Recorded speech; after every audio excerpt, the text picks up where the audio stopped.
Hello, and welcome to Redneck Snack and Food Reviews. My name is Matt. Now, I don't really sound like that. Um, I'm not an extreme redneck. I will say I do have a lot of redneck beliefs, a lot of redneck passions. So, um, it's a little bit of me. Um, I just kind of want to differentiate from the other snack and food review pages and vlogs, and I feel like I can. I think I've got my own type of attitude, my own vision for this, and I'm excited. Uh, I know y'all are probably wondering why I'm wearing sunglasses inside, but I think that's one of the things I might want to add is a different appearance, something weird, something wacky that gets people to tune in and to be entertained, all while getting a sense of a good critique that they can listen to and make decisions off of if they want to try the things that I'm reviewing, per se. Um, so that's me. That's my vision. I just to give a background on how I'm going to do these reviews. Um, Typically people will have like a out of 5 or out of 10 type of rating, and I'm gonna do the simple out of 10 rating. But I don't think they've ever really explained what they've based their ratings on, and I kind of wanted to dive into that for my intro and just tell y'all exactly what I'm looking for in terms of when I do my reviews. Um, so obviously the biggest component is taste. You know, that's that's that's the baseline for any type of food. It doesn't matter if it's a snack, if it's just the everyday type of food. Taste is going to make your decision on whether you're going to eat this thing even one time, because like you'll listen to what the reviewers say and you'll be like, well, if it doesn't taste good, I'm not going to try it. Or just the simple things in life like fruit, vegetables. You're trying it out and you're saying, oh, I like this, or oh, I don't think I like this. So that's 5 points. And diving into taste, basically, is it accurate? Say I went and bought this box of pumpkin spice cakes by Hostess or something. You know, does it actually taste like pumpkin spice? I know that's such a basic example, but you just have to look into that. Is it good? Obviously, that's a huge part. If it's not simply good, that's gonna really knock my rating down.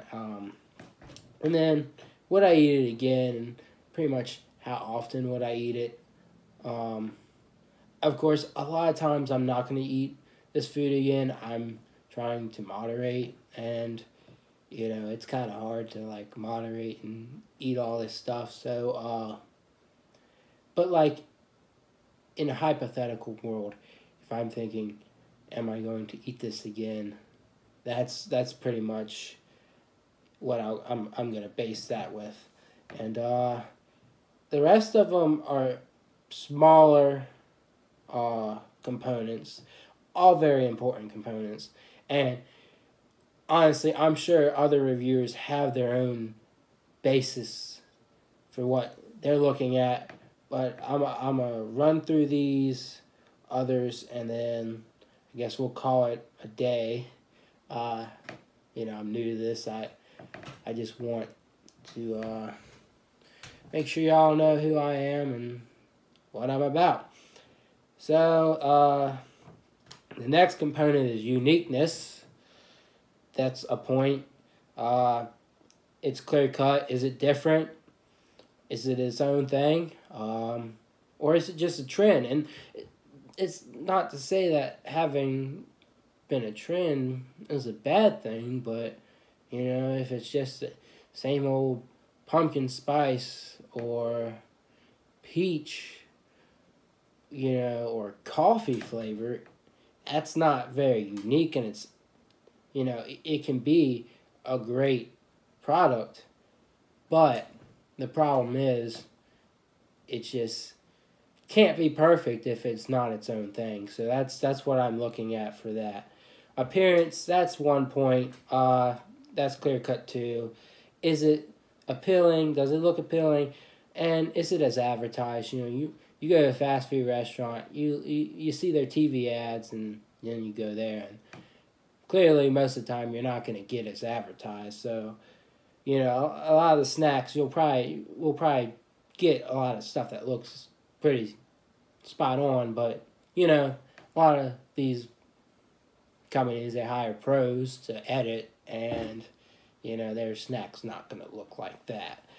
Availability, that's maybe a random one, and one that a lot of these places don't tend to look at, but is it easy to find? And how long do I have to wait between when I find out that the product is available and when I get it? How long is my wait? How often am I looking? It plays a big role, because why would a consumer want to wait months per se after it was reported that this was hitting the shelves? No one wants to wait.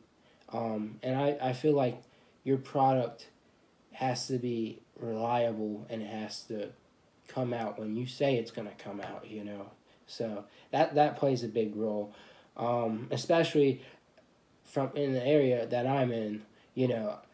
This is not a highly populated area. There are spots around where I live that is highly populated, but this is not like New York City or any city in Texas or California, where they're not going to come out like the first week. But it is important that they come out in a reasonable amount of time, in my opinion. Second to last, marketing. This is also key to me, and I know to a lot of other reviewers it might not be, but is it easy for the public to access this information about it coming out? The other week, Dairy Queen came out with this zero gravity blizzard, and while it's no big deal that I missed out on it, you could just customize the blizzard and not get the special color that it had. It's just Oreo and cotton candy mixed together. But even though I missed out on it and it wasn't a big deal to me, I didn't see much advertising for it besides going to Dairy Queen's website and then randomly seeing it on Instagram from another snack reviewer. The information just, the advertising, it just wasn't out there, and I think that's a knock for that. And then were they prepared? And I don't think Dairy Queen was all that prepared, because it was out. They were sold out within 4 days, and that kind of bothered me. And then, is it exclusive to somewhere? And does that place, just like in the last component, availability, does it come out with it in a timely manner? There's places that have exclusive goods, and they're spot on with coming out with it, and I can go and get it. Consumer can go and get it, easy as that. But sometimes you think about these exclusive places like Dollar General. They come out with a lot of exclusive things, and they're not very good with it. Not the one that's local to me, at least. I had to go to other Dollar Generals 30 miles away to find these things. So it's really key to me how the marketing goes about this, how they choose to put their product out on the shelves, not just when, you know. And then the final is it memorable, or will it be memorable? Will we, or will I, at the very least, be able to look back a year or beyond and say, that was a very memorable product, even if it was a bad product per se. Was it memorable? Do I remember it, or is it just something I'm going to forget because it just was either underwhelming, or the hype around it just, it didn't build up. So those are my components. Um, y'all will have so much of an opportunity to get to know me, and you know how I am as an individual as this goes on. Um, it's an exciting opportunity, I would say, one that, you know, I'm not going to make my priority in life, but one that is an enjoyable passion and hobby for me, one that I've been advised to pursue. So I think that's pretty much it for today. Go ahead and hit that subscribe button if you will, and I'll be back with my first actual review in the next couple days. See y'all around.